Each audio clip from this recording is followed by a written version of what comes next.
Assalamualaikum warahmatullahi wabarakatuh.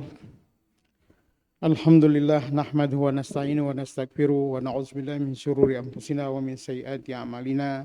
Allahumma salli ala Muhammad wa ala alihi wa sahbihi ajma'in amma ba'du.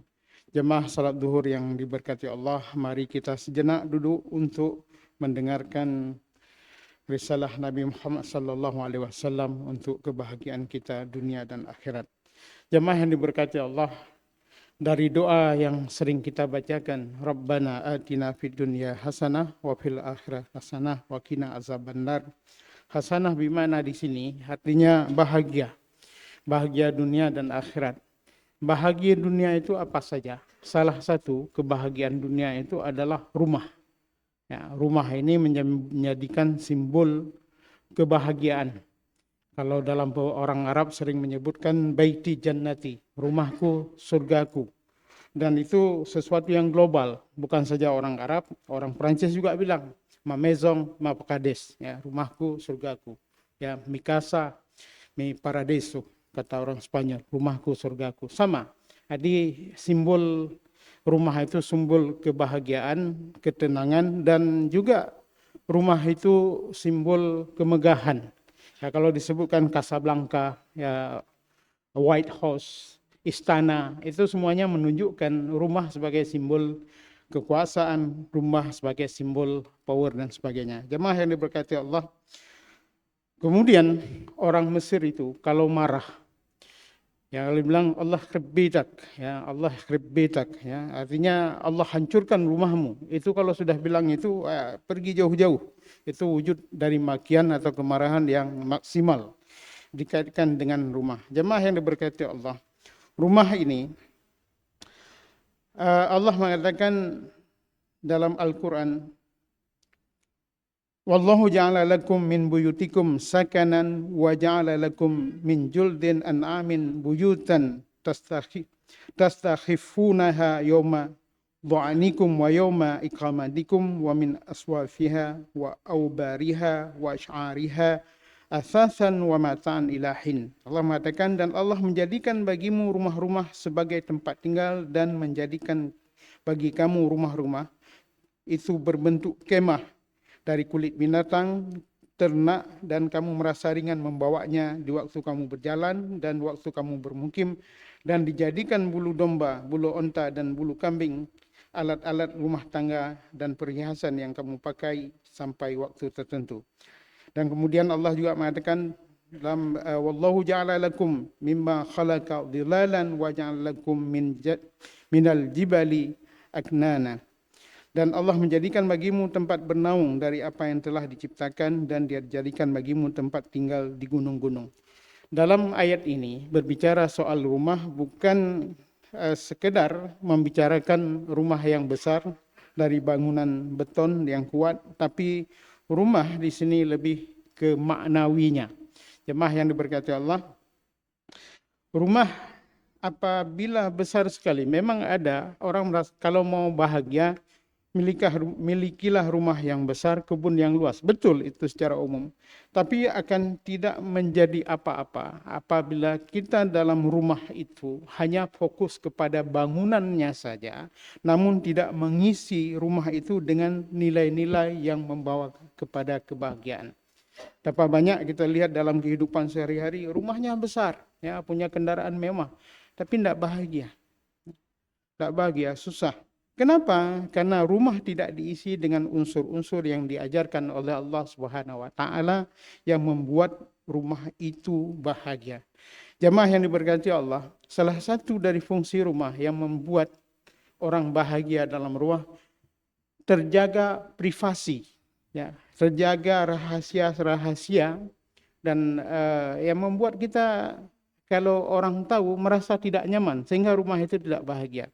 Cukup banyak jemaah yang diberkati Allah, rumah yang besar, orang berkelahi di dalam rumah, suami, istri dan sebagainya, membuat rumah itu tidak nyaman. Bahkan Allah mengatakan, Allah dalam surat An-Nur ayat 27 sampai 28, Ya ayyuhalladzina amanu la tadkhulu buyutan ghaira buyutikum hatta tasta'nisu wa tusallimu ala ahliha. Zalikum khairul lakum la'allakum tazakkarun. Wahai orang-orang yang beriman, janganlah kalian masuk ke dalam rumah yang bukan rumah kamu sekalian hatta tasta'nisu, sehingga kalian minta izin wa tusallimu ala ahliha, dan memberi salam kepada pemilik rumah. Zalikum khairul lakum la'allakum tazakkarun. Itu lebih baik bagimu seandainya kamu tahu.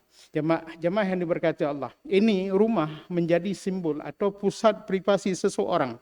Allah mengatakan dalam Al-Quran, mengatakan jangan masuk ke rumah, ya, kalau bukan rumah kita, sehingga kita minta izin.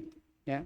Bahkan dalam ayat selanjutnya, kalau kita diminta untuk pergi, ya. Dalika khairul lakum. Kalau misalnya kita bertandang atau berkunjung pada satu rumah kawan atau siapapun yang punya rumah, dia merasa tidak nyaman menyambut kehadiran kita, dia bilang, maaf saya tidak bisa menerima Anda hari ini. Jangan marah. Karena apa? Karena rumah itu untuk menjaga privasi seseorang. Kalau kita ada di tempat itu, pada saat tertentu dia tidak nyaman dan dia merasa tidak bahagia, Allah mengatakan dalam Al-Quran, kalau disuruh, ya saya dalam bahasa yang sopan, ya, saya tidak bisa terima Anda hari ini, atau tidak dibukakan pintunya, jangan tersinggung. Ya. Walaupun kita tahu dalam rumah itu ada orang, kita ketuk-ketuk nggak dibuka, dan Islam mengajarkan adab untuk masuk ke rumah orang lain. Ketuk 3 kali, ya. Kalau tidak buka, pergi, kan begitu adab yang berlaku di mana-mana. Tidak usah. Kadang-kadang orang yang tidak mengerti adab ini, diketuk di depan nggak dibuka, pergi ke samping, itu tidak sopan itu.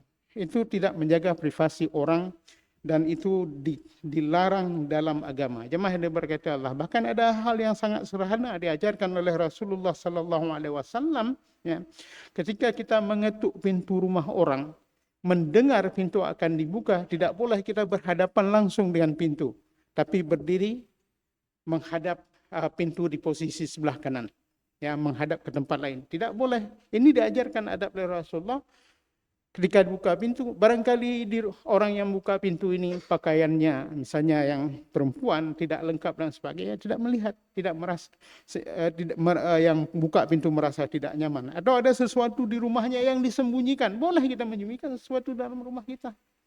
Kita tidak mau orang lain melihat, maka diajarkan oleh Rasulullah sallallahu alaihi wasallam adab tersebut. Bahkan ada satu hadis mengatakan, man atla'a fi darin qaumin bighairi iznihim, ya, wa faqu ainahu faqad hadarat ainuhu. Jadi orang yang mengintip, ini hadis, ya, hadis sahih, ada mengatakan orang yang mengintip rumah orang lain, dan apabila orang yang punya rumah membutakan matanya, bukan sengaja dia mengintip, ditangkap lalu dibutakan, jangan pula seperti itu. Ya, kalau gitu mengintip, tiba-tiba misalnya yang punya rumah dicolok matanya, ya, itu hadis mengatakan tidak ada hukum, ya, tidak ada istilahnya dalam Islam ini, oh saya dicolok mata, kenapa? Mengintip rumah orang, sudah, ya, tidak bisa melakukan untuk perlindungan hukum, tidak ada. Sampai ke level seperti itu, Rasulullah mengajarkan kepada kita memberi ruang kebahagiaan kepada orang lain dengan menjaga privasi rumah orang lain. Jemaah yang diberkati Allah, ada beberapa hal yang membuat rumah itu terasa senang dan bahagia. Salah satunya adalah salat. Salat, Rasulullah mengatakan, idza qada ahadukum salata fil masjidi falyaj'al li baitihi nasiban min salati fa innallaha ja'ilun fi baiti min salati khairan. Kalau, ya, kita melakukan salat, ya, salat jamaah seperti di masjid ini, Rasulullah juga menyuruh kita untuk salat sunat di rumah. Karena salat itu salah satu cara atau zikir yang paling hebat, yang paling kuat untuk menciptakan rumah suasana yang damai dan tenang. Jemaah yang diberkati Allah, betapa banyak orang, ada kasus, ya, ada kejadian ini diceritakan, orang melakukan perjalanan di tempat itu, ada muslim, ada non muslim. Jadi orang yang sedang perjalanan jalan kaki, dia singgah, ini lihat rumah orang muslim, kami singgah sebentar mau salat, mau istirahat. Boleh. karena tahu ini rumah orang Muslim, sudah tahu di mana ada rumah orang Muslim itu. Ketika datang waktu salat, kami mau salat, di mana ada sejadah tidak? Bingung yang punya rumah, rumah Muslim, rumah tidak punya sejadah. Kemudian ditanyakan mana arah kiblat, anak bilang ke timur, ya, bapak bilang ke barat, ibunya bilang ke selatan. Ini menunjukkan rumah itu tidak pernah melaksanakan salat tersebut. Jemaah yang diberkati Allah. Kemudian Al-Quran, membaca Al-Quran di rumah. Ya, ada hadis kalau kita baca dalam mukadimah dari surah Al-Baqarah, ya, Rasulullah mengatakan wala taj'al buyutakum kal maqabir faqra fi suratul Baqarah. Jangan kalian jadikan rumah-rumah kalian itu seperti kuburan. Faqra fiha suratul Baqarah, baca di dalamnya surat Baqarah, fayafiru syaitan, syaitan akan lari. Kemudian dalam makna yang sama juga hadis Nabi mengatakan inna syaitana yanfiru minal baiti alladhi tuqra fi suratul Baqarah. Ya, syaitan itu akan lari dari rumah yang dibacakan di dalamnya surat Al-Baqarah dan surat-surat lain, tidak mesti Al-Baqarah saja, karena Al-Baqarah yang paling panjang. Jemaah yang diberkati Allah, betapa banyak orang dia di kuburan dibacakan Al-Quran, tapi di rumah tidak.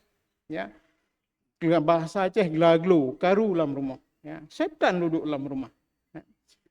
Kita mengusir setan dari tempat lain sehingga dia masuk ke rumah. Di rumah kita tidak bacakan Al-Quran. Maka alangkah indahnya, walaupun kita sudah mengajarkan, mengirim anak-anak kita belajar di tempat-tempat mengajarkan Al-Quran, di rumah kita gunakanlah habis maghrib untuk mengajarkan kembali atau meminta anak kita untuk mengulang Al-Quran. Bukan saja manfaatnya untuk anak itu membaca, memahami Al-Quran dengan baik, tapi manfaatnya adalah menjadikan rumah itu ada terdengar Al-Quran sehingga berefek kepada terjadinya kebahagiaan dalam Al-Quran. Jamaah yang berkata, banyak sekali hal-hal yang membuat rumah ini menjadi bahagia.